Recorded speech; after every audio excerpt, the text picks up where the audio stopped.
Cada tanto tenemos la suerte de sacarle unos minutitos a alguien que sabe mucho, para eso hay que gestionar con Marco, que hace prensa y uno ahí deja de ser un poco docente y consultor y hace de productor periodístico y después llega este momento y hace de periodista, pero nada de esto sería posible si no hubiera una buena voluntad de la persona al que les voy a presentar, que siempre que hemos hecho entrevista eh, deja todo en la cancha, sobre todo porque ayuda a tomar decisiones. Así que gracias otra vez, licenciado Osvaldo Giordano, presidente de Liderar, por esta entrevista con digestión y deseoso de hacerte muchas preguntas, así que ante todo, bienvenido.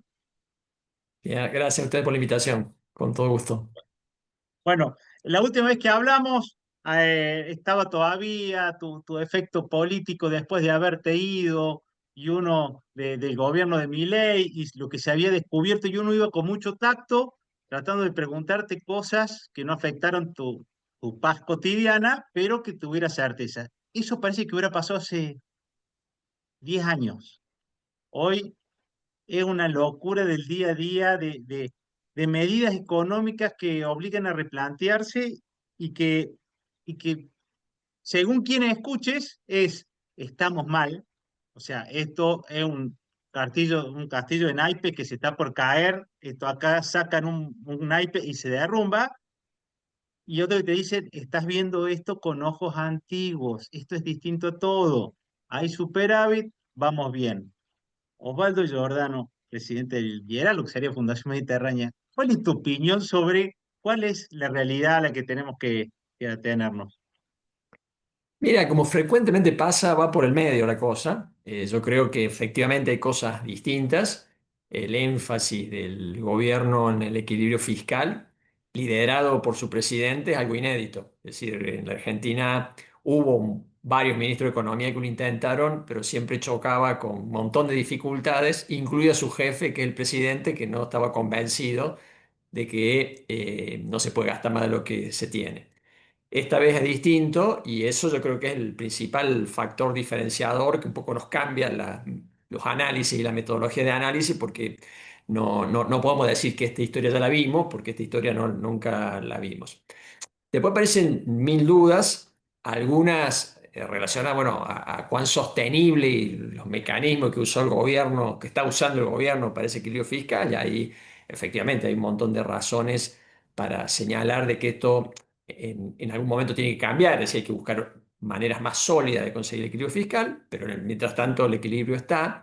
Y después, bueno, cuestiones, ¿no? de estilo, de forma de encarar el gobierno que a muchos no nos gusta, pero bueno, como bien lo planteó el jefe de gabinete acá en Córdoba, cuando estuvo en la Mediterránea, bueno, es un presidente de unas características, de un carácter muy especial, y bueno, fue lo que le eligió la gente, entonces ese es un dato. Por lo tanto, también para dudar hay mucho. El punto de partida es una Argentina con una decadencia de décadas, de un montón de veces que nos hemos frustrado, ¿no? Porque esta película la vimos, se refiere a que, bueno, varias veces se ha intentado estabilizar la economía y varias veces hemos fracasado, bueno, ¿por qué ahora no? Hay motivos por qué no, pero también puede fallar, eso no hay duda de que puede pasar, que para nada da para la euforia o para decir esto ya está ganado, sino que yo creo que es más lo que falta que lo que se hizo. Y esto no minimiza lo que se hizo, sino de que tenemos un desafío enorme por futuro, que es lo que vamos a ir viendo en los próximos meses. ¿Por qué se van los dólares y no están Bueno, la viniendo? Argentina es campeón mundial en default, es decir, el país que más ha no honrado su deuda, es decir, pidió prestado y no la devolvió. Ha tenido sistemáticamente inflación, todo fruto, ¿no? del déficit fiscal. Entonces, ¿por qué pasa esto? Y bueno, pasa porque esto de tener déficit fiscal te genera necesidades, en primera instancia, de endeudarte. Cuando ya no te más la deuda, emitís, y cuando ya no da más para emitir porque te tapa la inflación, defaulteás. Bueno, todo eso genera un antecedente, un prontuario muy grande que va a costar muchísimo que los argentinos y los no argentinos confíen en que esta vez es distinto. Entonces, naturalmente, digamos, la tendencia es a desconfiar quienes vivimos en la Argentina, diciendo, bueno, no, no, yo ahorro en dólares porque ya varias veces me estafaron cuando ahorré en pesos, y los de afuera diciendo, che, esta vez será serio o otra vez nos van a volver a estafar. Entonces, jugamos con un prontuario muy malo. Le pasa, bueno, en una empresa, ¿no? Si una empresa es incumplidora, le va a costar mucho más que le presten, que confíen, le va a demorar mucho más, ¿no es cierto? Entonces, eso es un poco nuestro antecedente, que obviamente nos juega en contra, es decir, es una piedra más, ¿no? En este difícil camino que tenemos por delante. En esto de que se van los dólares, eh, por otro lado, hay una política que me gustaría saber qué hubieras hecho si estuvieras en esa silla, de no comprar reservas. ¿Le entendés por qué no compra reservas si se están yendo dólares? ¿Por qué no compra? Sí, mira, eso nos sorprendió un poco. En realidad no tanto. Es decir, porque en el programa firmado con el fondo, uno de los compromisos es que, naturalmente, el fondo desconfiando de nosotros, siendo el principal acreedor de la Argentina, diciendo, che, acumulen reserva porque quiero cobrar en algún momento. Eso estaba firmado y siempre pensamos, bueno, que el gobierno iba a lanzar, ¿no es cierto?, un programa de compra de dólares para ir cumpliendo con esas promesas que son bastante ambiciosas, ¿no? En el año hay que comprar casi 9.000 millones de dólares. Pero bueno, apareció esto, como bien señalada, de que no lo estaba haciendo el gobierno, si bien podría comprar dentro de la banda, dijo, no, yo solo voy a comprar cuando esté en el piso.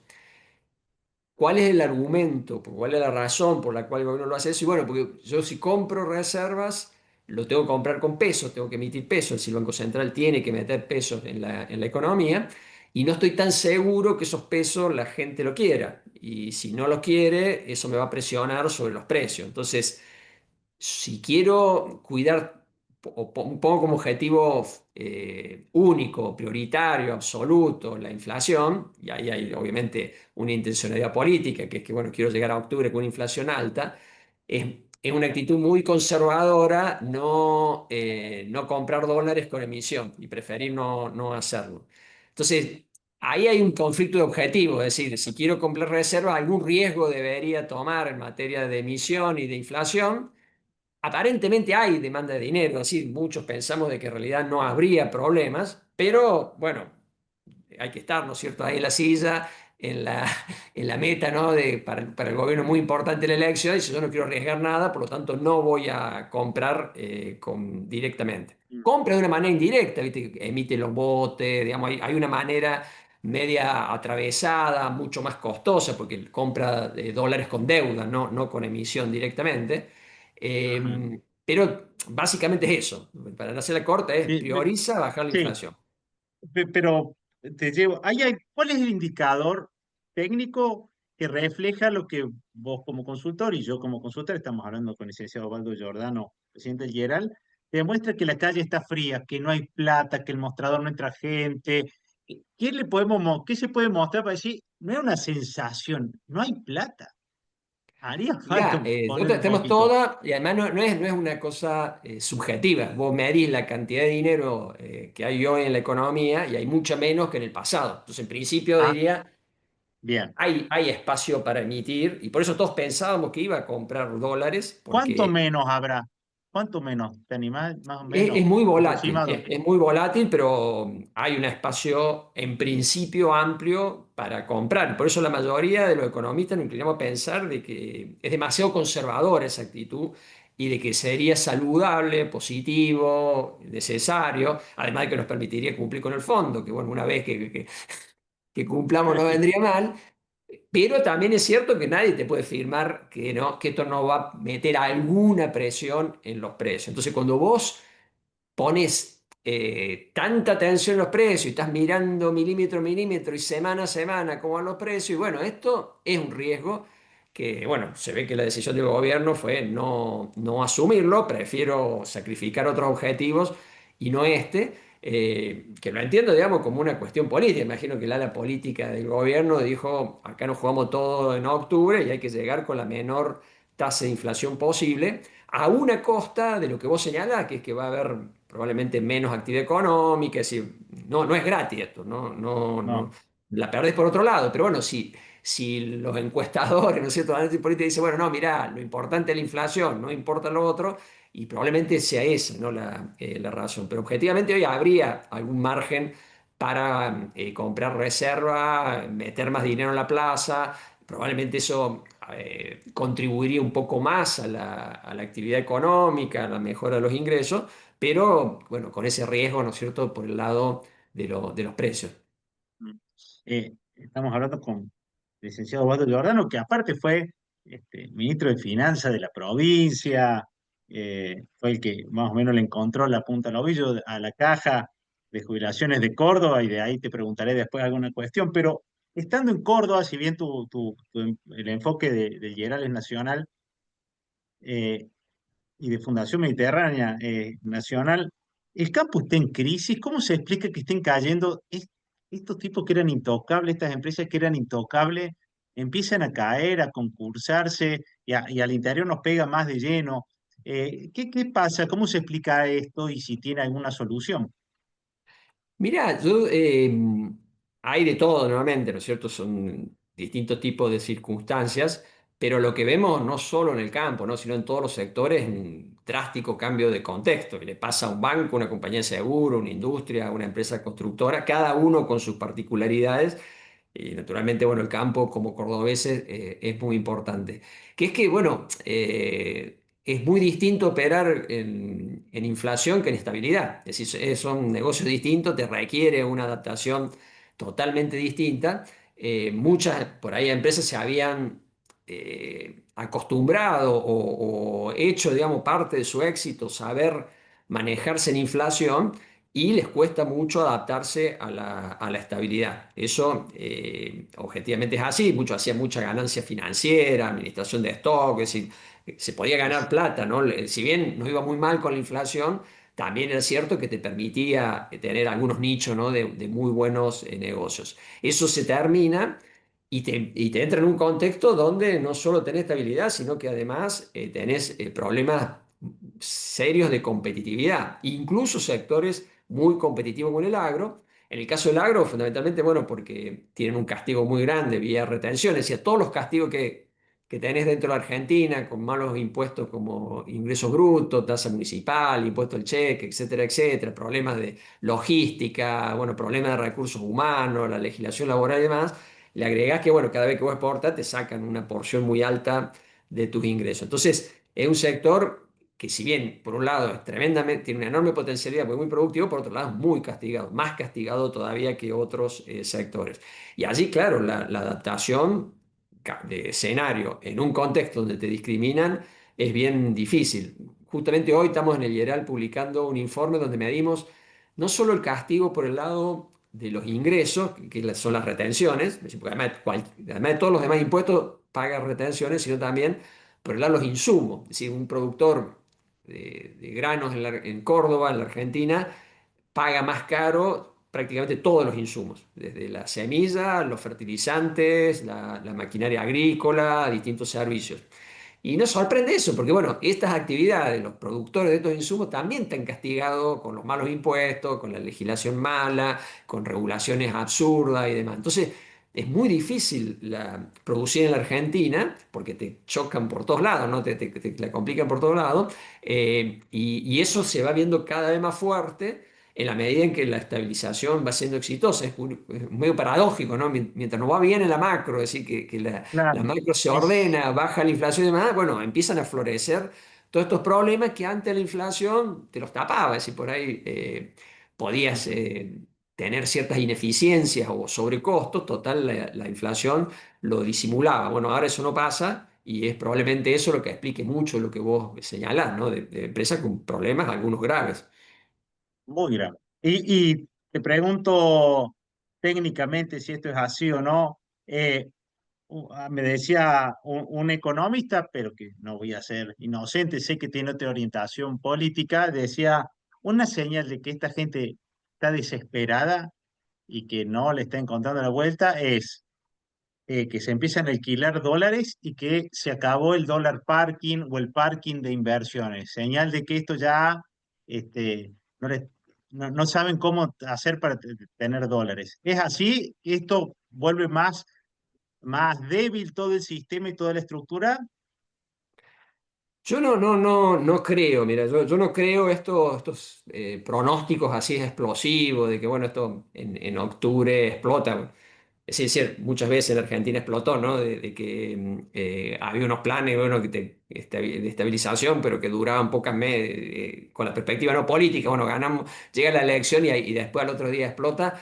Acá yo no lo veo tan así, fundamentalmente por lo primero que hablamos, ¿no? Porque en general las explosiones son cuando vos tenés déficit fiscal, emitís, metés un montón de pesos en la economía que no los podés manejar, porque si tenés déficit tenés que seguir emitiendo, no es una variable que vos puedas manejar, y eso es el combustible de una explosión. Ese combustible hoy no está, y parecería que el gobierno lo tiene controlado. Bueno, el jefe de gabinete estuvo en Córdoba diciendo, bueno, Milei va a vetar todas las leyes que haya que hacer, si no, no va a ser demagogia diciendo, no, voy a flexibilizar, voy a aumentar gasto y demás. De hecho, que casi lo toma como una obsesión. Entonces, por ese lado yo no veo que sea tan claro, todo puede pasar, ¿no es cierto? Pero me parece que no hay un fundamento para pensar que esto explote por el lado del desequilibrio monetario, ¿no es cierto? Porque hay un montón de emisión y es inconsistente. Sí Bien. lo hay, por supuesto, esto no quiere decir que no haya problema, ¿no es cierto? Y lo que vos señalabas recién, ¿no es cierto? Que, bueno, la actividad económica estabilizada. Sí, luego es cierto también que la actividad económica cayó mucho en los primeros meses del gobierno, se recuperó rápido, pero parecería que ya hemos entrado en un clima más de meseta, ¿no? Ya si bien no tenemos muchos indicadores muy contundentes, pero como que el primer trimestre del año fue lo mejor que vimos y ya a partir de ahí es más serrucho, ¿no? Sube, baja, algunas Ajá, actividades le van bien. mejor, otras peor, pero en promedio como que se ha estabilizado y no es magia, digamos, es simplemente que pasó lo que pasó, que recuperamos lo que habíamos caído y punto. Ahora, para crecer hay que meter los otros ingredientes que son los que faltan. Entonces, eso sí yo creo que va a pasar y bueno, cuánto la gente tolera, ¿no? Esta situación es otra historia, ¿no? Eh, pero no te puedo preguntar por tu experiencia personal porque aparte de ser medianamente joven, has vivido en un país que no te ha dado esta posibilidad. Pero ¿cuánto dura un switcheo de estas características en un país normal? O sea, de pasar de la forma de gobierno que había a esta economía donde ya no hay superávit, donde tiene que haber superávit, donde no hay emisión y que la estructura empresarial se acomode, los bancos bajen los créditos y empiecen a dar créditos normales. 3 meses, 6 meses, es una cuestión de años. ¿Cómo reacomoda una economía?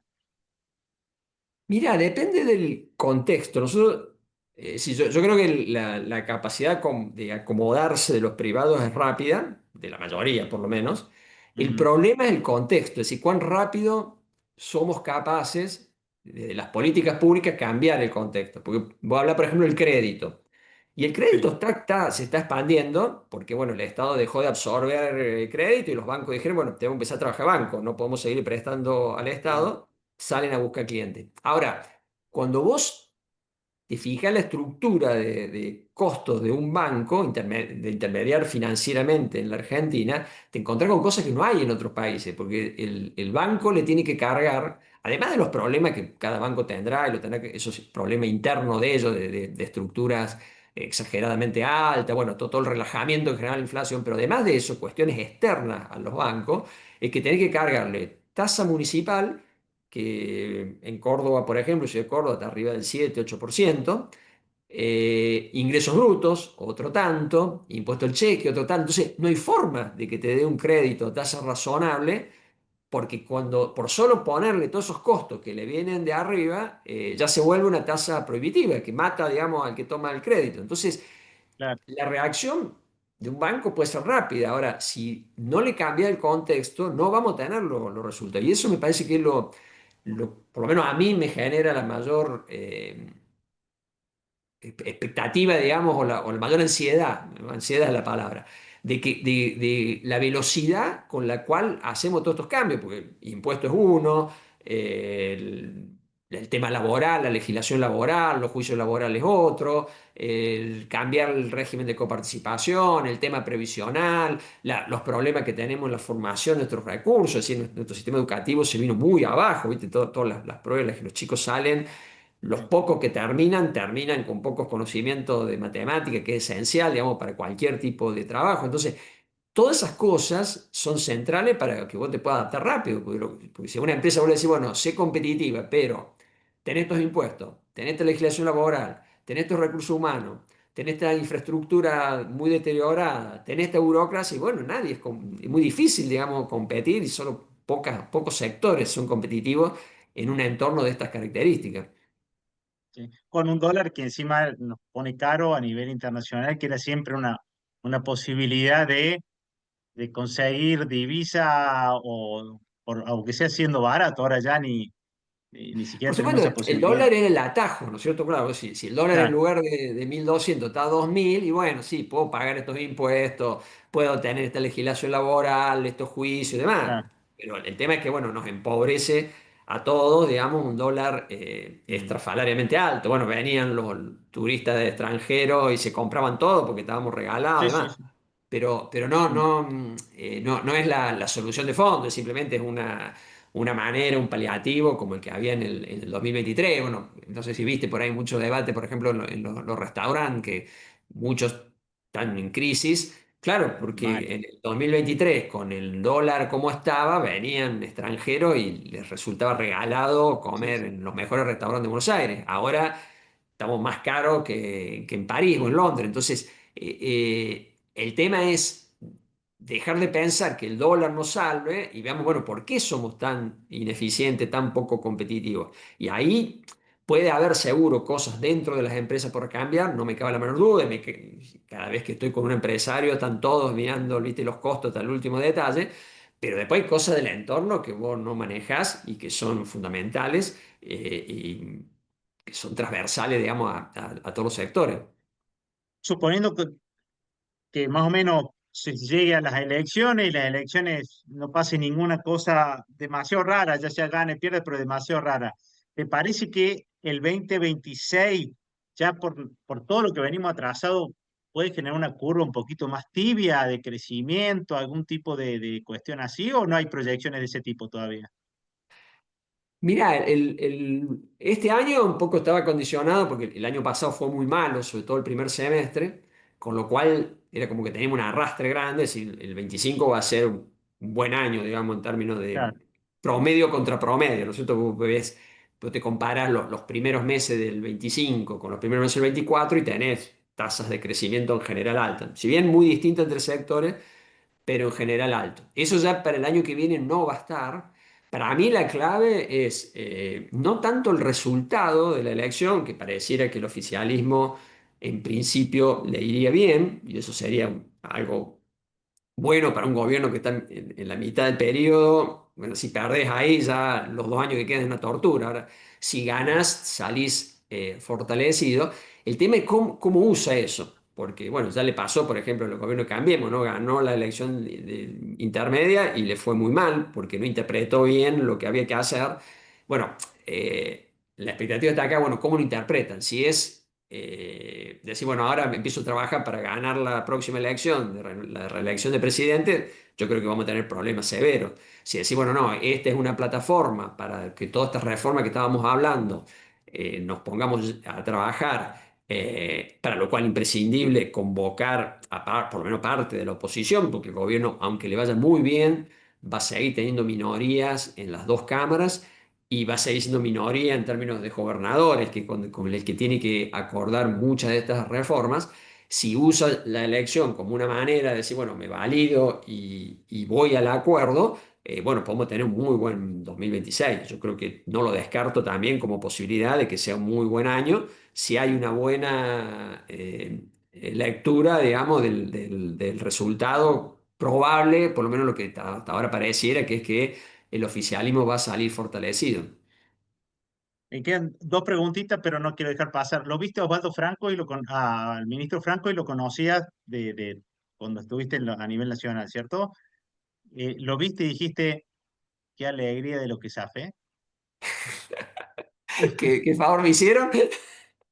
¿Qué Y es favor cierto, me hicieron? es un gran alivio, sí, sí, es una vida distinta Sí, a la de ¿no? funcionario que la de trabajar en el sector privado. Por supuesto, no es fácil el sector privado, vos lo sabrás, ¿no? Todo No, de estar peleándola todos los días, demás, pero tiene una tranquilidad que no la tenés con el funcionario. El funcionario es alguien tremendamente expuesto. Yo creo que el que no estuvo ahí no se da cuenta el estrés que te genera el estar siempre, bueno, ¿dónde explotó algo, viste? Porque tenés que, es como que vas caminando en un terreno minado y en ese sentido sí, un gran alivio.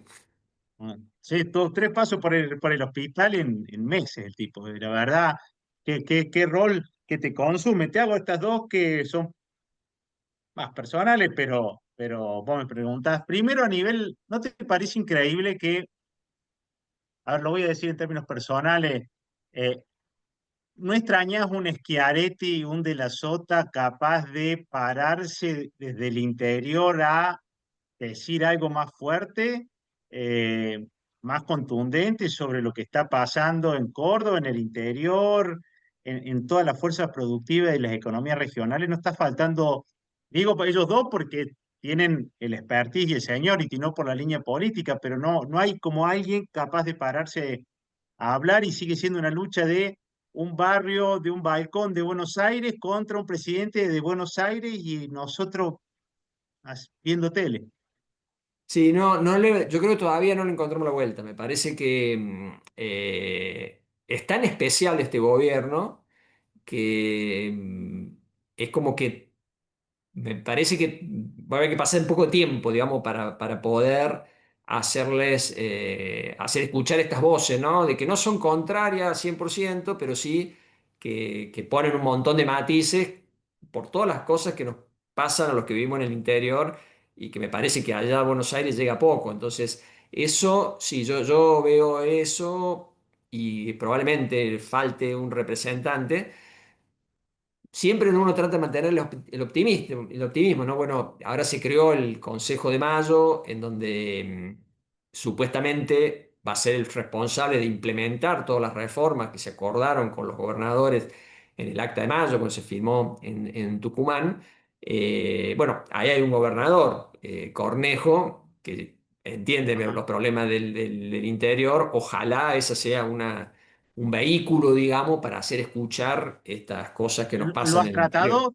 ¿Lo has tratado? ¿Tiene conocimiento? ¿Tiene formación? ¿Algún expertise? ¿Tiene Mirá, yo capilaridad? obviamente lo conozco, no al detalle, no soy mendocino, no vivo en Ah, Mendoza, pero he charlado con él. Él, por ejemplo, fue muy elogioso del libro que escribimos con Jorge Colina y Carlos Egiaro, Una vacuna contra la cadencia, lo presentamos en Mendoza, lo comentó y lo elogió mucho por la visión federal. Es decir, Mendoza, si bien es una provincia muy distinta a Córdoba, sí. tiene rasgos parecidos, ¿no? Un sector privado pujante, esta pica, ¿no? Con Buenos Aires, esta discriminación que sufrimos, que vivimos en el interior, en una provincia productiva, digamos, muy parecida en ese sentido a Córdoba. Me parece, bueno, es una expectativa. Una expectativa. Y por último, estamos hablando con el licenciado Osvaldo Giordano, que aparte de saber mucho y haber puesto el cuero en muchos lugares donde la gente opina, él pasó por la función pública, le tocó heredar gestiones de otros y le puso su impronta, fue muy creativo en comunicar, se metió ahora en el heredando el lugar de Melconian, pero también poniendo su impronta, no agarrando ese ruido, pero tarde o temprano me imagino que te habrás puesto a pensar que dice la mala lengua que en unos años vas a tener que hacer los trámites jubilatorios a una persona que conoció desde cero eso. Y la receta de guardar dólares ya no te sirve porque estarías perdiendo plata mes a mes. Primero, no sé si te va a jubilar, si un perfil como el tuyo se jubila, pero suponiendo que de acá a unos años tuvieras que pensar en tu jubilación, cómo armás un retiro sabiendo que ahora ya no vale más en dólares? Y lo otro es todo bono, todo. ¿Hay alguna cosa que veas que se está inventando?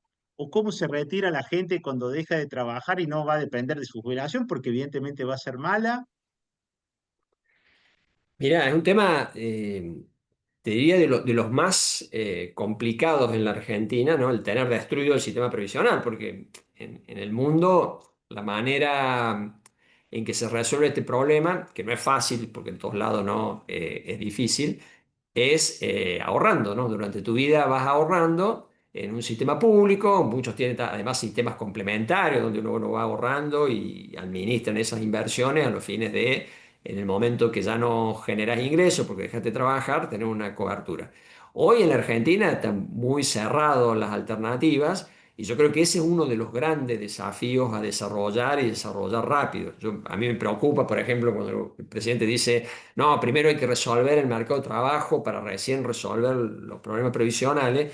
Yo creo que hay que hacer las dos cosas y hay que hacerlas de manera paralela y rápida, apuntando a un sistema donde todos tengamos la oportunidad de que con nuestro esfuerzo durante la vida activa lleguemos a una jubilación más o menos parecida a los ingresos que teníamos mientras trabajábamos. Hoy eso está lejísimo de ser.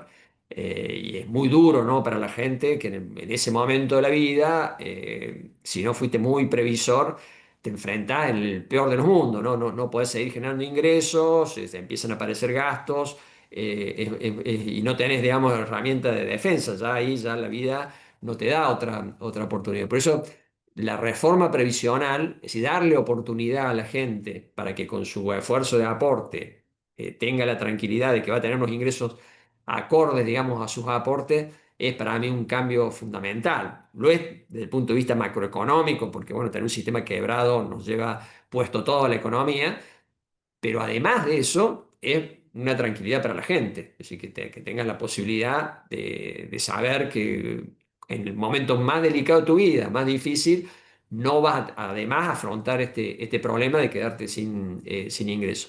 Eh, por eso, digamos, creo, digamos, que es urgente, digamos, abordar ese tema. Hay distintos mecanismos, obviamente, depende de la capacidad de ahorro de la gente. Algunos será solo un sistema público, otros serán con un sistema asistido, pero otros incluso, que lo más grave, no lo más grave, pero una cosa grave en Argentina, incluso gente de ingresos medios que no tiene forma de ahorrar y que después se queda, digamos, a la deriva. Entonces, bueno, darle la oportunidad a esa gente de que pueda tener un esquema de ahorro que le dé la confianza de que cuando lo necesite va a estar esa plata. ¿Debería ser privado eso, ese sistema? Y complementario sí, yo creo que sí. Lo que pasa es claro que en la Argentina corremos, ¿no? Nuevamente, como hablaba al principio, ¿no? Ya destruimos tantas cosas que, bueno, generar un sistema confiable va a ser difícil, pero es la única salida. Si yo esto que voy a decir, no podés ahorrar con dólares bajo el colchón. No es eficiente, es tremendamente costoso, digamos. Tendría que haber mecanismos privados que le den la garantía a la gente y además, bueno, eso tiene todo un efecto macroeconómico importante, ¿no? Pues son ahorro de largo plazo, eso es lo que daría posibilidad de invertir, proyectos de inversión de largo plazo, crédito hipotecario. ¿Por qué en Argentina no hay crédito hipotecario? En parte porque no hay un sistema previsional donde la gente que ahorra lo pueda poner, y se puede estar dando crédito a quien necesita para su vivienda. Claro. Esa cadena está por armarse en Argentina, no está hoy disponible. Licenciado Osvaldo Giordano, la verdad que siempre es un gusto poder bombardearte preguntas. Gracias por la generosidad de hacerlo llano para el que está escuchando y te quedas un tiempo más ahí. Eh, Obviamente vienen elecciones, sos un cuadro político, tenemos elecciones en noviembre y después en 2 años. eh, ¿Tenés algo pensado o te ves haciendo libros y actividad académica de acá en adelante? Mira, estoy entusiasmado con lo que estoy haciendo, un poco volver a mi fuente, fue mi primer trabajo el Lideral, cuando era pasante estudiante de la facultad y fui pasante ahí, así que tengo todas las pilas puestas ahí. Sé que el destino nunca sabe lo que te puede pasar, yo creo que es mentira, ¿no? Ese que dice que tiene todo ya definido porque pueden pasar tantas cosas, ¿no? Y cambiar tanto la vida en segundos que me parece un acto de soberbia, ¿no? El pronóstico. Pero hoy tengo todas las energías puestas ahí y me veo bien, digamos, creo que por bastante tiempo ahí. Excelente. Osvaldo Giordano, presidente general de la Fundación Mediterránea, muchísimas gracias por esta entrevista con Digestión. Gracias a usted, un gusto como siempre, hasta la próxima. Muchísimas gracias.